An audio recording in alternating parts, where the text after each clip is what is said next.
I'm coming from Kenya. I'm in Kenya. I'm working with the organization called GBIAC. In GBIAC, we train the biointensive aspect of farming.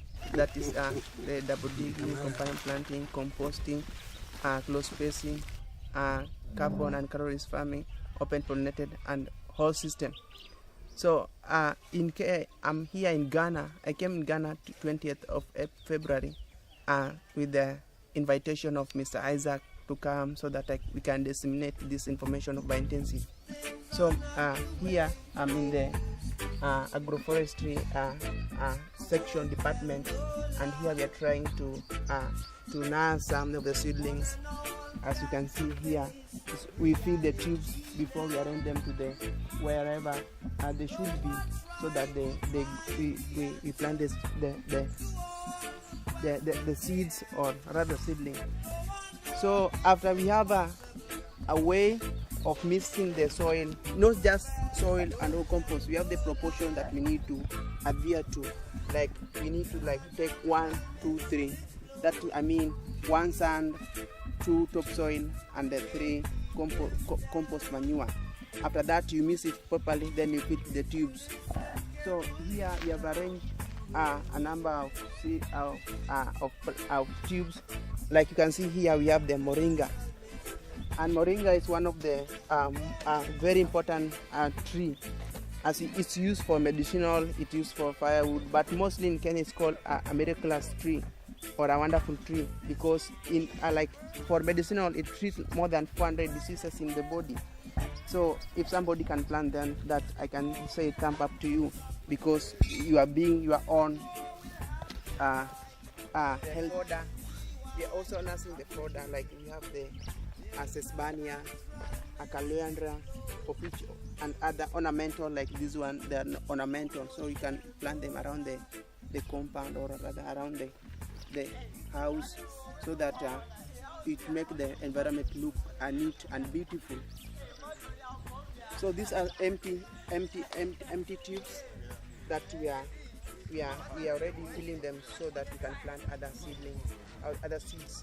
Like we are planning to plant other, mostly fodder, because we are running shortage of the fodder, the livestock feed. So we are onto something that we can plant and use it multi-purpose for firewood, and also we can use it to feed our livestock, like the sheep, goats, that will produce the farmyard manure that will use to enrich our soil.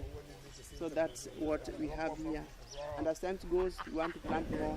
Our target is to plant 5,000 seeds of different variety. So at the end of maybe before we reach the August, we want to fill all 5,000 plus, and that's the target that we are setting.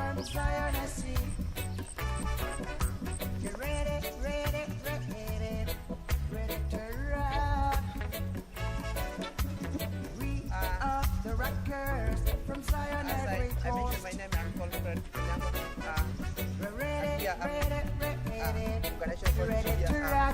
The One Loaf, and One Loaf has partnered with GBIAC to produce to disseminate the biointensive method of farming. And here we are growing organically, but not just organically, but organically. We are using the local available resources to enrich our garden.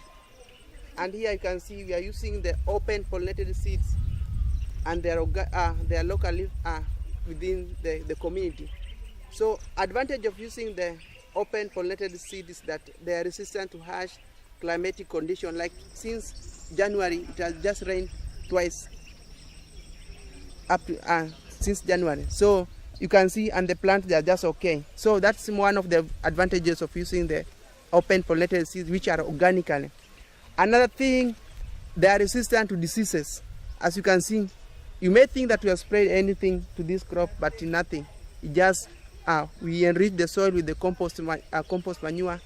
Then we use the close spacing, so that we maintain the soil moisture. Another thing that we did, we are you are using the companion planting techniques. That is, you are planting two different plants in the same bed. Like you can plant the cowpeas and the maize, or you can plant the amaranthus with some cowpeas or beans, so that they mutually help each other. The leguminous plants, they produce nitrogen, and also they act like the cover crop to the ground, so it will minimize the rate of watering. Another thing that I can talk of is that as you can see, they help each other to control pests and diseases, because one, the smell from another plant can act like a repellent to another, so that it resists and control the rate of disease, pest and disease attack. We have a number of plants, like we have the okra, we have the sorghum, which are also resistant to the harsh climatic, and they can grow provided they can just get a little amount of rainfall to grow. Another section, we have planted the watermelon and the maize. So the watermelon acts like a cover crop, and you can see we are not watering yet. The light intensity has been totally high, but you can see the maize, they are just evergreen, and the watermelon are just evergreen, because they help each other to maintain the soil moisture. I think you can see we are growing another thing. Thank you. I'm glad to be here and to share with the local farmers on the aspect of the biointensive. But in addition to that, I would like also to take this opportunity to talk on the matters concerning the GMOs. And I'm here saying that GMOs is one of the thorns in our flesh that is killing us like every day. If I can take the statistic in Kenya, I'm saying that it's like 200 people die per day because of the GMO infection, because it contributes to diseases like the cancers and the heart diseases, obesity, which is killing people like every day. So what is GMO? GMO is genetically modified organism. And when I talked of GMO, it's just changing some people, the scientists have changed the genes of other plants to an estimation that somebody cannot imagine what the kind of plants they are producing, because you can get somebody changing the gene of maize, the gene of sorghum, to something of their own interest. But what the impact? The consumers are the one who are suffering. I like to say that it's high time, like farmers, the local farmers, the small scale farmer, to join hand to fight this kind of these cartels that are using their own imagination to affect the less fortunate and the vulnerable people, like small farmers and the young youths. So, if somebody is not getting what is GMO, then I'm saying that GMO is something that is very harmful to our health. Like if you go to market today, you get some product like tin or packed food, but you don't know their sources. Do you see?